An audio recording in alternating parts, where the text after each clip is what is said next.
mga palanggeng, maayong adlaw ninyong tanan, maayong hapon. In today's video, I would like to share to you a topic na frequently asked sa past pa na mga years before ko nakakita og trabaho dito sa Netherlands.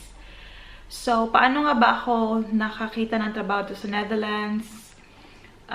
Paano ba ang steps dito in looking for the job that you want? So, I thought this particular topic that I will be talking about is just based on my own experience. So, kanya-kanya po tayo na experience. This is my story. That is your story. So, I would just like to do a disclaimer muna. So, if you wanna know what are the, ano ba ang naging hardship ko before ko nakuha ang trabaho ko ngayon, and anong mga ginawa ko para makuha ko ang trabaho na to na susila suda yung galogoy. To be exact, nga naabot ko diri sa Netherlands, that was December 2015. Few months later ana is parang ang tawag dito, yung sa isip mo good na lisuday na lisod ko Tagalog Bisaya ako. Naabot ko diri sa Netherlands, kaya nabitawang naa kay ang sa imong sarili is ko ana kay eager. That's the exact word. Eager na kakaayo nga makakita og trabaho. But then again, because diri maski pa og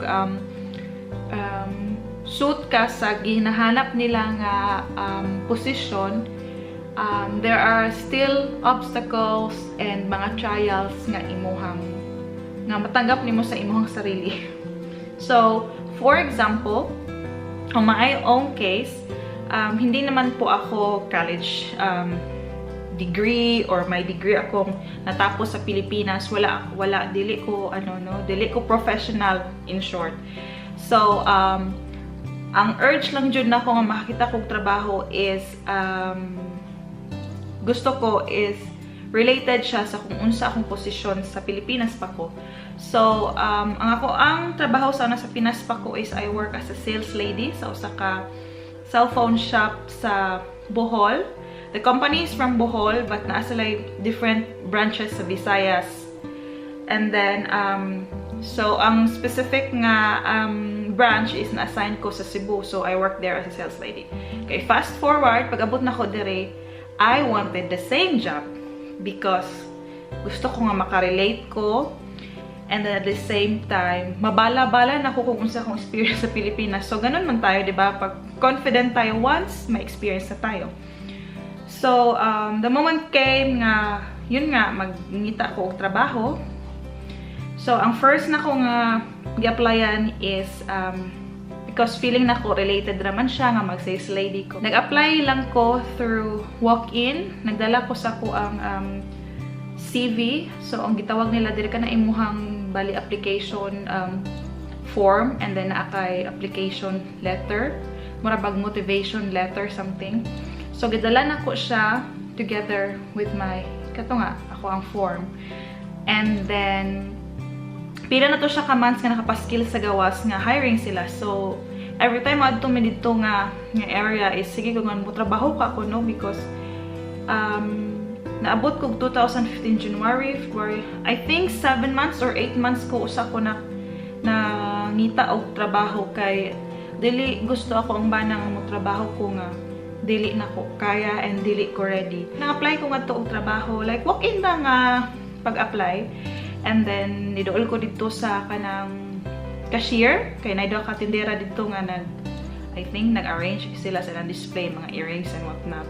So, nidool ko dito, good morning ko, and ko, hi, I would like to apply. I see that you posted an vacancy, so I would like to apply. So, hanin ako ang papel nga katong mga apply lagi ko. Tapos, niana siya nga, could you just wait because I will call the supervisor, I think, to.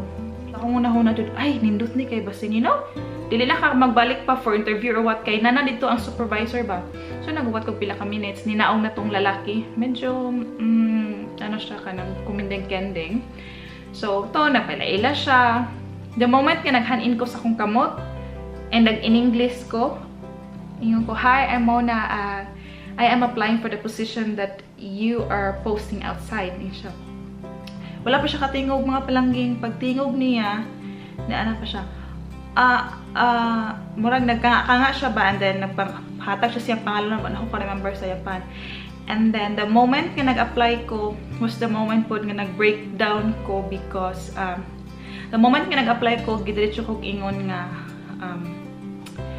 yes, we are hiring, but particularly we wanted to apply Dutch speakers.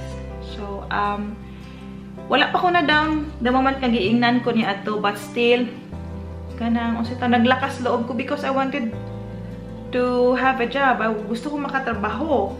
And then pag-ingon niya ato nga, I'm sorry to tell you, but the vacancy ko no is only for Dutch speakers. Then ingon ko nga, oh, but I do have also experience. Ingan ako, everyone speaks English, right? Ako dyan gipangmuskan dyan ako nga, pag in English man siya nga. Sabi niya, yes, I understand, but nauta na siya, how long have you been here? I think 6 months ko adto or 5 months pa lang during the application. Ingan ko nga, 5 months siya nga. Oh, then sabi niya, sorry, dili daw. Then the moment mga palangging nakadawat ko adto nga unsay tawag nga dili kadawaton ba, it was very sakit and kanang masaktan ka ba kay you know feeling nimo nga unta makatrabaho ka, and then nganong kailangan nga murag for me it was sakit, and then at the same time mura siya og discrimination to the person itself nga giingnan nimo siya nga to. So kato nga time nga nahitabo to siya nga wala ko gidawat because di ko ka maumo Dutch. Wala lang gapon ko nawad-an og pag-asa. Sige ra gapon ko apply. So niadto ko sa Amsterdam. Pangalan na lang nako. Sa una naa pa man toy Forever 21 sa Amsterdam, and then still the same, nag-walk-in ko dito, nadala ko sa akong mga papel, tuol ko dito og mga trabahante na nga mga dugay na. Sa time nga nag-apply ko adto was murag di ako'y gamayng hint and hope nga unta madawat ko because most of the mga workers dito kay naga-English lang ba, so mga expat lang. But then again mga palangging gipaasar ako.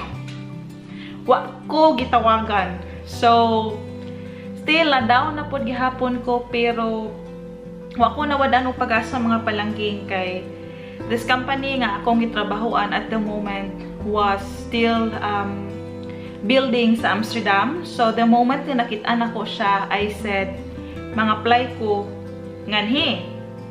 But wa ko kabalo asa mag-apply kay wala sila pay like office nila dito sa Amsterdam. And then I think i-end na nako dire ako ang story time gyud sa nako pagpangitag trabaho mga palangging. And this is at the same time a story time nga me as a person was discriminated because living here in the Netherlands dili guarantee nga because you have a degree, you have the experience, and at the same time kanang the thought of pwede man mag-English dire. No, tungod kay most of the people here would really like in front of you or up front maingon jud nga we would like to take some Dutch speakers. So for those of you nga nangita pa og trabaho or planning man diri sa Netherlands, pag-practice na mo hinay-hinay sa inyong Dutch if naamoy specific nga trabaho nga gusto sudlan, because Dutch language is isa sa essentials nga para madawat sad ka sa trabaho nga ni. I think maura siya mga palangging ang ako ang story time. Ako siyang i-continue if ganahan mo gyud sa nako pagka sulod sa ko ang nahimong trabaho na karon. So thankful ko maski kapoy 3 years na ko sa ko ang gitrabahoan karon. Sa tanan akong nahimong experience nga decline ko like into your face ingnon nga, oh, but the vacancy is only for Dutch speakers, and diha ba jud to time nga nangita kog trabaho nga gipangutana ko dili ba ko allergy og iring kay nay iring ilang tindahan, so ako'y mo pakaon sa iring. Unya at the same time magbantay ko sa ilang tindahan sa Amsterdam. So, that's it mga palangging. I hope all is well sa inyong tanan. I hope kanang kung nangita mo trabaho karon, kung namo dira sa Netherlands, I hope nakita na mo sa inyong dream job. So, if you like this video, don't forget to give me like, thumbs up, and if gusto mo makakita pa sa uban akong videos and story time like this, you can subscribe me free ra na siya. That's Chum Bonita. And thank you so much for watching. I hope to see you in my next video. Bye!